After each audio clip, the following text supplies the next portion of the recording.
The New Tech Times, a video magazine for the electronic age. In this edition, what the breakup of Ma Bell will mean for consumers. Reaching out to touch someone won't be so simple anymore.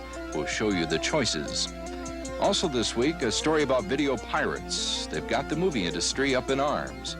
Those stories, plus a video game review and a commentary. All in this week's New Tech Times. The New Tech Times is brought to you through a grant from the Friends of WHA-TV and Wausau Insurance Companies. Times change, Wausau works.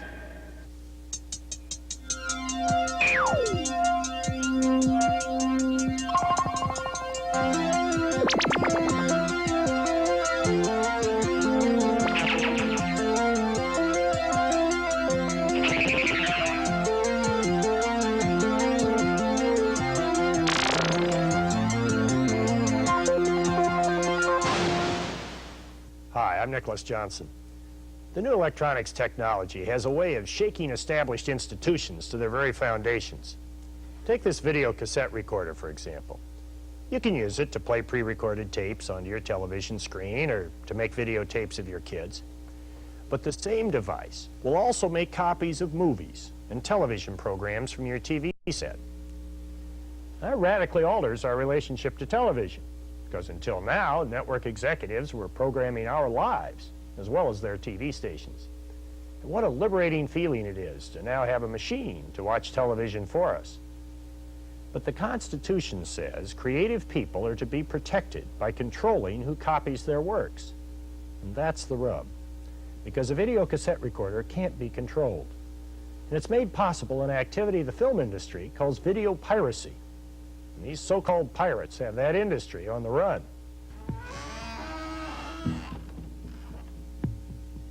This might be the ultimate effect of the miraculous electronic revolution on one of the most lucrative and entertaining enterprises in American history, the movies. No lights, no cameras, no action, and no more of your favorite films. At least according to the motion picture industry, that's the scenario of how things would be if a high-tech crime that's sweeping the world isn't stopped. When you send a picture out, as E.T. was about to go out in England, and before this picture was shown in Western Europe, prints had been stolen by criminals, and 500,000 or more video cassette recordings were clandestinely and illegitimately made. Now immediately you've lost 500,000 people going to the theater. So when you ask the question, what harm is it? Well, the harm is it could put us out of business. That's what the harm is. Take a face of action. Green food. It's called video piracy, the illegal duplication and sale of first-run motion pictures. It's a trap. And it all started with an innocent little machine to make watching television more convenient. The video cassette recorder. With the advent of the home video recorder in the late 1970s, 77, 78, there has, since that time, there's been a veritable explosion of video piracy throughout the world.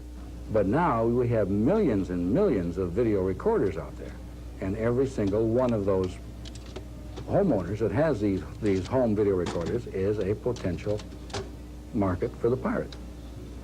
The irony is that the motion picture industry first saw the home video market as a great source of new revenue. If they couldn't get us out of the house to go to the theater, maybe they could rent or sell us a video cassette of the film to watch in the comfort of our home.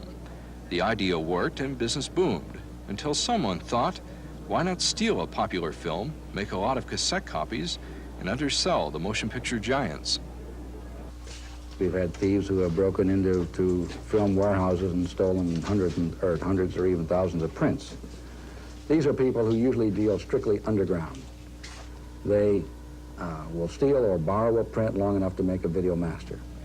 They'll make the video master and then make hundreds or thousands of copies from that. It's difficult to estimate what the pirates are making or what the industry and governments are losing. But the estimates do run between $100 and $700 million a year. Where's my pirating outfit?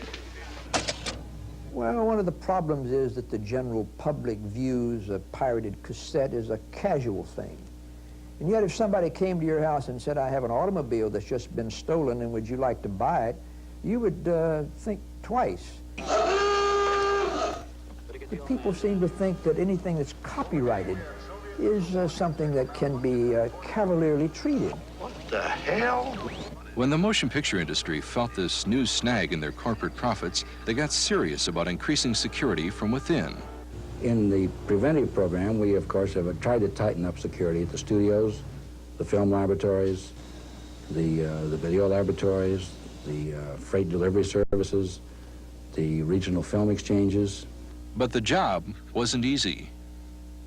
Now, if we kept all the prints here or at our laboratory, we would never have any piracy problem, but unfortunately, my paycheck would not be forthcoming nor anyone else's because we can't make any money. When you send a print away from its home, it's vulnerable. Pirated cassettes were showing up in homes throughout the country. The Film Security Office of the Motion Picture Association found that some of the legitimate retailers of home video cassettes were getting into the Piracy Act. A video retailer will buy one or two legitimate copies of a cassette, take it into his back room where he has several recorders hooked up, make a dozen copies which he then rents to his customers. These cabinets are full of illegally duplicated video cassettes that have been seized from pirates in the Los Angeles area, just the Los Angeles area. I would estimate that we must have close to 1,000 tapes right now here in the office. We are constantly receiving tapes and then, of course, destroying the tapes, disposing of them. Just when the film industry thought that they had the situation under control by increasing security at the studios and policing the retail stores, something unexpected happened in, of all places, a suburban theater near Kansas City. It was July 5th, 1983. Return of the Jedi had packed the house, and the projectionist was going home after the last show.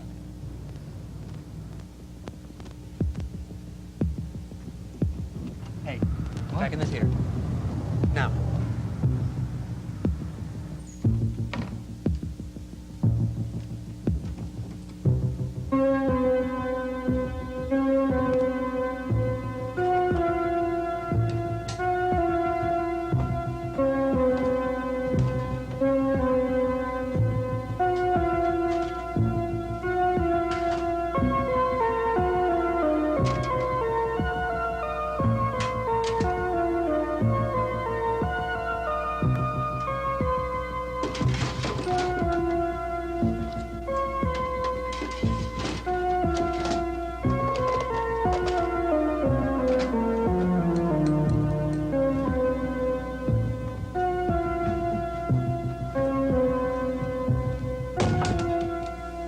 We're horrified. We're concerned that people will go to such lengths that they will endanger the lives of other people in order to try and make a profit off of stealing film. It was the first armed robbery of a film in theater history. The Film Security Office went to their computers to search for a suspect from among known video pirates. The FBI went into action to catch the robber of a federally copyrighted work, and Jack Valenti was angry. Criminals are going into this business because it is relatively low risk and high profit. We aim to make it very high risk, and we want to hang them by their heels all over the world. On July 22nd, an 18-year-old suspect was arrested for trying to sell the Jedi film to a Kansas City video store owner for $10,000. In the long-range best interest of the consumer, piracy must be stamped out, because if it isn't, pretty soon, people aren't going to invest large sums of money in the production of quality visual entertainment. People won't be involved in its distribution or marketing. In the long run, either the price of what the consumer pays will go up, or there will be a diminution in the supply of programming that he gets. Video piracy, the high-tech potential for big profits, has led to big headaches for the film industry. Is operating a video cassette recorder in your home the legal equivalent of stealing a film at gunpoint? Well, that's what the industry argued to the Supreme Court in the famous Betamax case. There are many sides to the video recorder story we'll be bringing you from time to time, not the least of which is, what do you do with one of these gadgets once you get it home? Here's guest commentator Herb Gould's suggestion. I've got these questions about video recorders. The instruction manual was longer than Shogun. So what am I supposed to do with a 14-day programmable video recorder when TV Guide only comes out once a week? And the other thing is, once you've made a tape, what are you supposed to do with it? I mean, you watch it and then what? How do you decide which ones you're going to keep? Well, there are classics, and I'll hang on to those forever. I really dig my Stones tape. I just love to get down with Fred and Wilma. You know, some people edit out the commercials when they tape programs, but I think I've found a better system. Can I get technical here for a minute? I prefer to edit out the programs. If Herb Gould is troubled by video recorders, just wait till he finds out what's happening at the phone company. AT&T takes in more money each year than the gross national product of most countries in the United Nations. It controlled the whole system: phones, cables, switches, and satellites. You could quickly get a black phone, a dial tone, and cheap local service. And if anything went wrong, you knew whose fault it was. But all that's changing. In the name of competition and deregulation, alternative long-distance companies can now offer cut rates, in part because they don't have to provide all the high-cost services Bell does. The result is that your local bill may double or triple, and who knows where we'll turn for service. It all used to be so much simpler.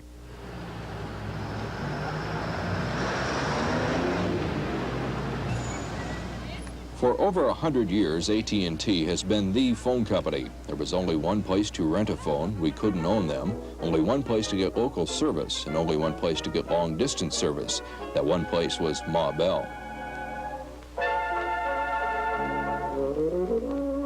If you go back to the beginning, you had Western Union and AT&T, both providing local phone service. Western Union, and probably one of the great corporate mistakes of all time, decided that the telegraph was going to be the way to go, and AT&T decided that the telephone was the way to go. So rather than having regulation come in, it simply said, we've now gotten to a point where we're a monopoly. We love regulation because it guarantees profits, it closes out all competitors, and it allows the system to continue to operate with no interference.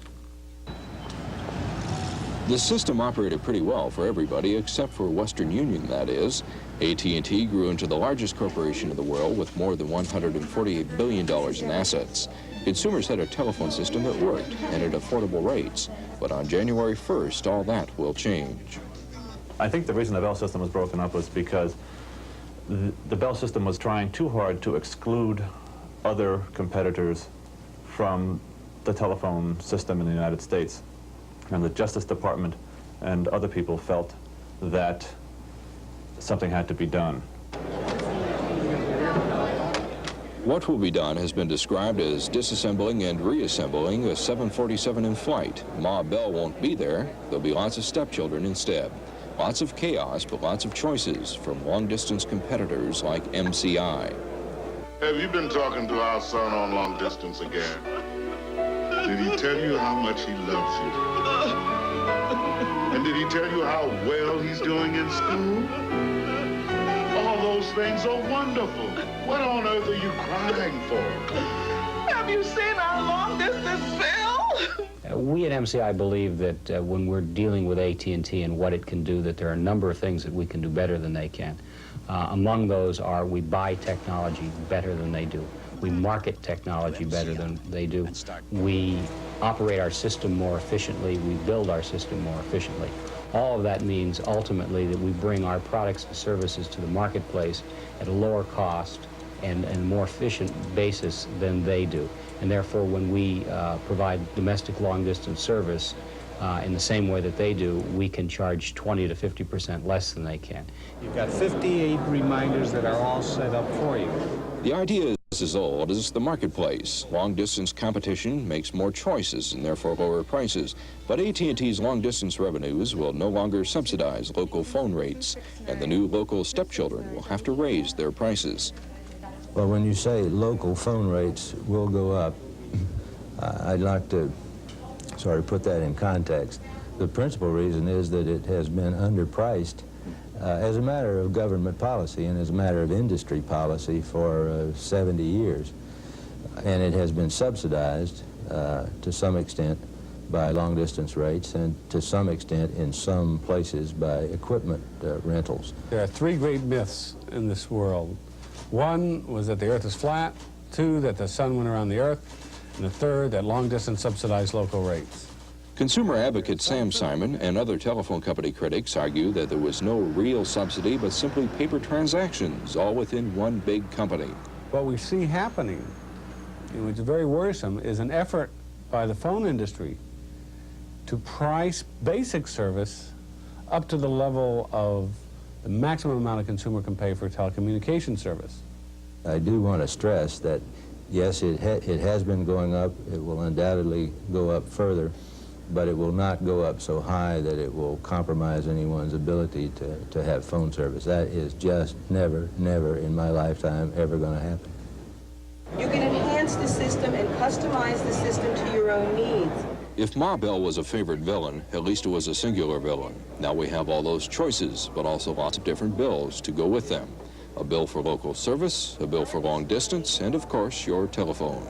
Reach out and touch someone. Reach out, call up and just say hi. When I was at the FCC, a Texas businessman named Tom Carter had to fight AT&T for 13 years before the FCC would let him sell telephone equipment. Well, now the floodgates have opened. You can even buy phones at the drugstore.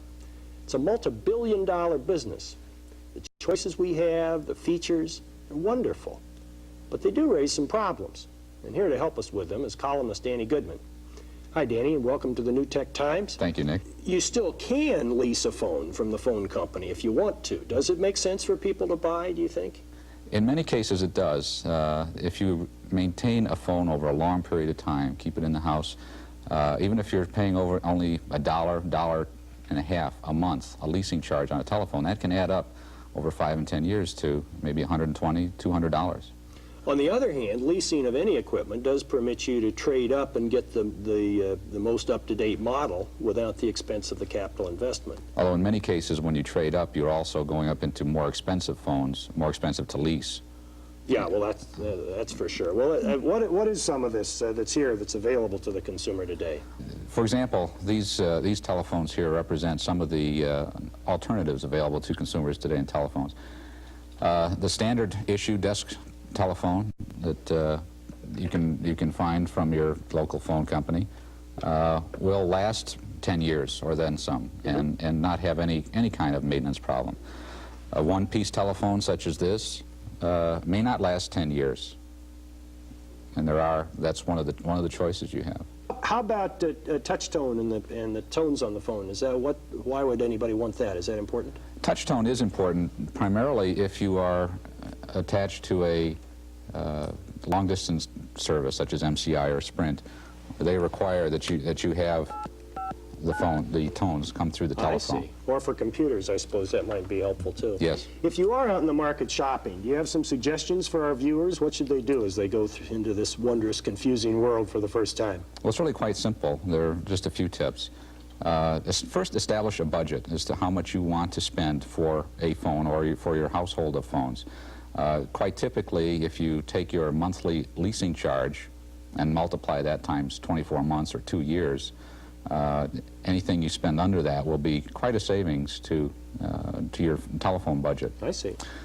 Next, start going out to stores that carry telephones, and most of them should allow you to make a local telephone call to try out a device.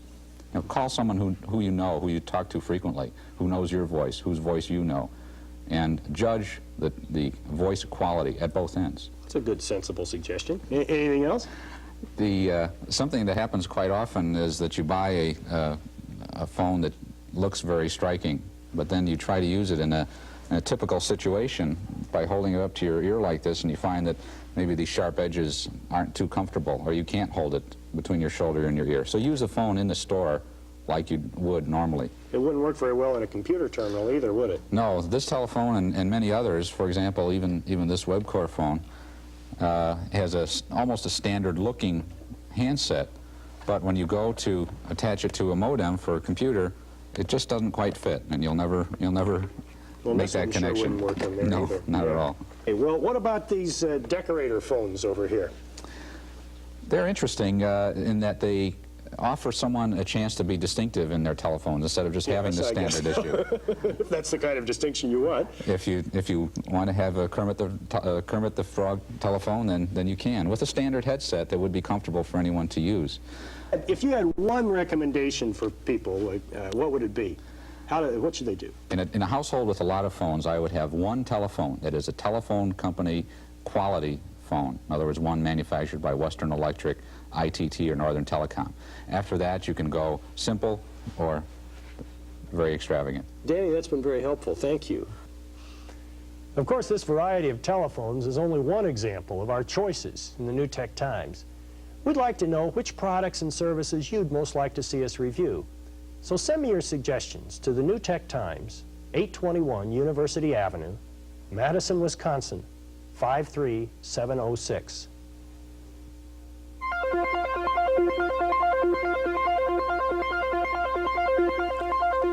By now, you know this program is not just about mysterious black boxes trimmed in chrome.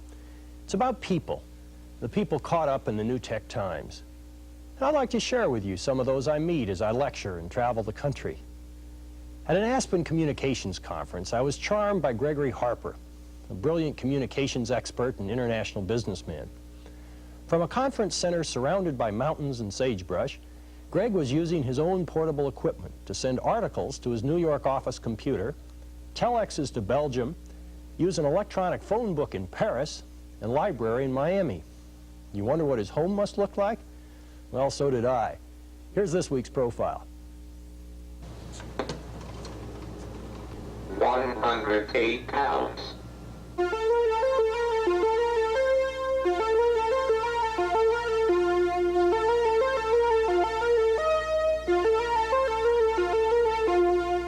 Quite a few screens in this room, actually. This one here is an electronic telephone directory that's used in France. And when you turn it on, when you dial information, if you will, you get this little heading. And if I don't want to go to the office in the morning, I can just punch away here.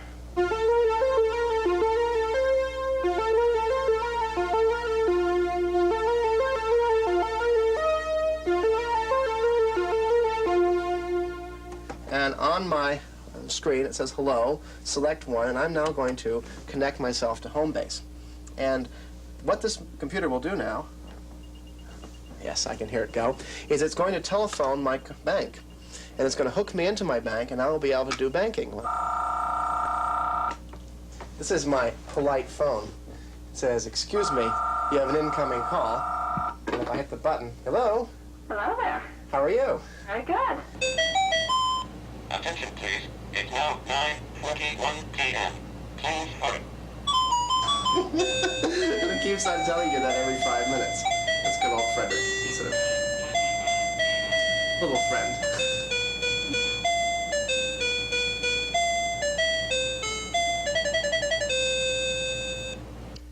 If you know people like Gregory Harper, let me know.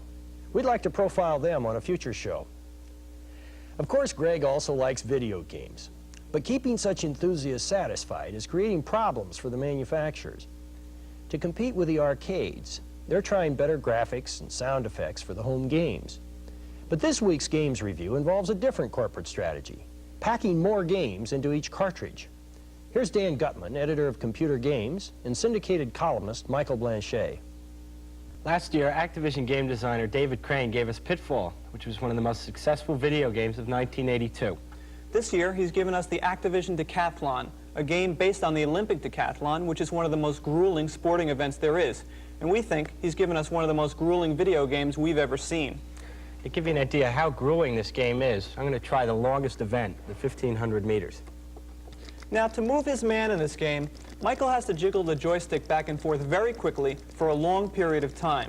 The game is a real joystick buster, and if you're going to buy this game, you might want to get one of those deluxe joysticks to play it with.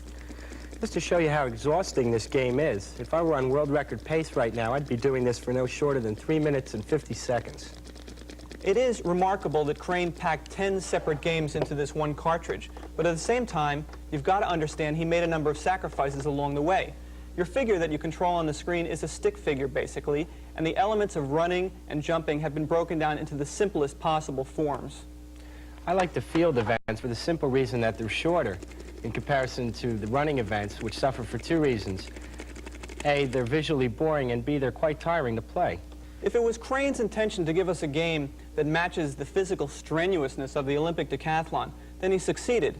But if his intention was to give us a game that's fun to play, I'm not so sure. And frankly, if you're going to expend this much energy playing a video game, you might be better off going outside with your friends and running around the block or throwing a Frisbee. Dan, would you recommend this one?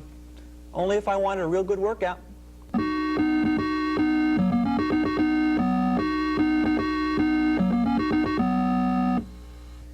From telephones to video games. That's what the New Tech Times is all about. We have moved as a people from the agricultural age through the industrial age to today's information age. Information is 1/2 our gross national product, 1/2 of our workforce. The New Tech Times have changed our families, our workplace, and our politics. It's as big a leap for us as the move from pioneer farms to the cities was for our great-grandparents. I hope you've enjoyed this week's stories as much as I have. But the New Tech Times is a continuous story, the biggest story of our lives. So join me here again next week, won't you?